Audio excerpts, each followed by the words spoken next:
उड़ीसा के पुरी में आयोजित होने वाली जगन्नाथ जी की रथ यात्रा में प्रत्येक वर्ष रथ जो है एक मुस्लिम के मज़ार पर जाकर रुक जाता है। ऐसा क्यों?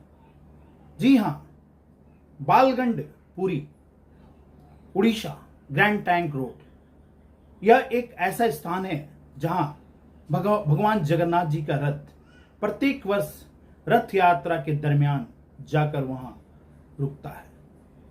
इसके लिए आपको सबसे पहले उस परम भक्त परम कवि के बारे में जाननी होगी जो भगवान जगन्नाथ के परम भक्त थे।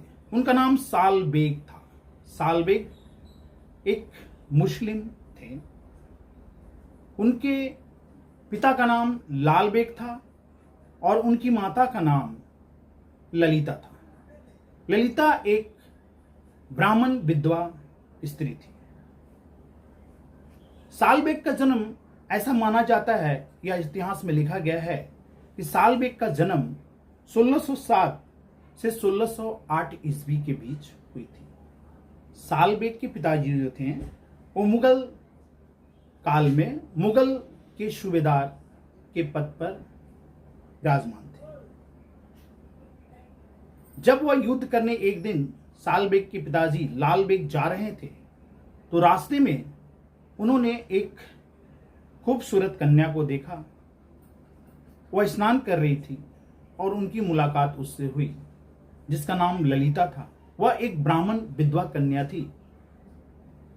उसको उन्होंने देखा और उनसे उनका प्यार हो गया और उनसे उनका विवाह हुआ।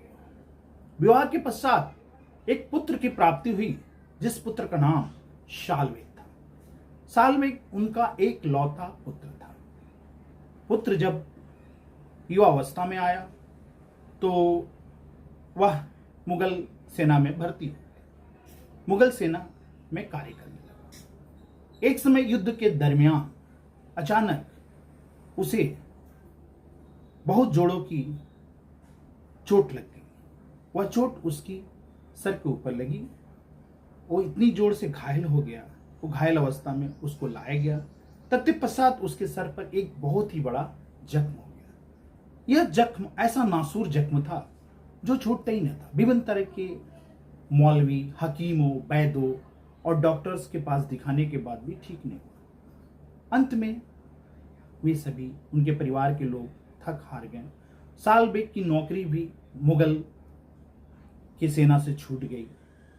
तब उनकी माता जो ब्राह्मण की विधवा कन्या थी जिसका विवाह साल बेग के पिता से लाल बेग के हुआ था, उन्होंने सलाह दिया कि साल बेग तुम भगवान विष्णु का ध्यान करो, भगवान विष्णु की आराधना करो, उनकी पूजा करो, वही तुम्हारी बेड़ा को पार करेंगे।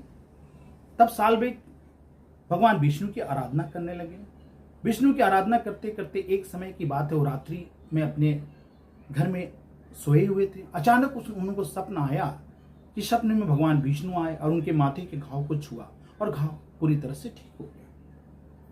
ऐसी स्थिति में जब सुबह वह उठे तो अपने घाव को अपने हाथों से छूकर देखा तो देखा कि घाव पूरी तरह से ठीक हो गया। ऐसी स्थिति में भगवान विष्णु के प्रति उनको भगवान विष्णु को जानने की इच्छा हो। भगवान विष्णु कौन है? भगवान विष्णु में इतनी शक्ति कैसे है? वो आखिर कौन है? भगवान जगन्नाथ कौन है?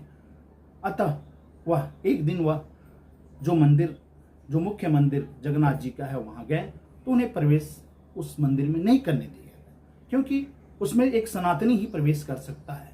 इससे वो काफी दुखी हो गए और घर को आ गए।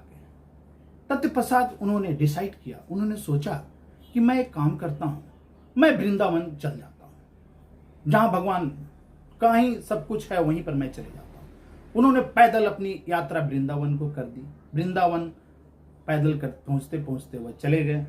वहां पर साल बेग वहां के साधुओं के साथ, ब्राह्मणों के साथ, तपस्वियों के साथ रहें और वहां भगवान विष्णु की, कृष्ण की आराधना की और आराधना करके कई भजन वहां पर सुने और उनके भजनों को उन्होंने संग्रहित अपने दिमाग में किया। तत्पश्चात 1 साल रहने के पश्चात उनको रथ यात्रा पुनः जगन्नाथपुरी में देखने की इच्छा जागी। तो भगवान से बोले, हे प्रभु, मैं रथ यात्रा आपका देखना चाहता हूं। मैं अब जब तक मैं नहीं आऊंगा आप कृपया वहां रथ रोके रहिएगा, ऐसी मेरे विनती को स्वीकार करें प्रभु। अचानक वह पैदल चल पड़े वहां से, लेकिन रथ जाने के दरमियान उनके घर से गुजर चुका था। आते क्रम में ऐसा हुआ कि आते क्रम में रथ जो है उनके द्वार पर रुक गया।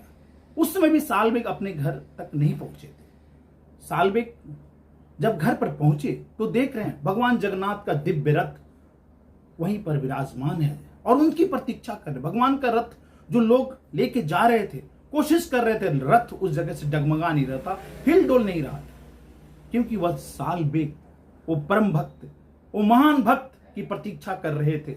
भगवान उनको अपना दर्शन देना चाह रहे थे, उनसे वादा किए थे भगवान।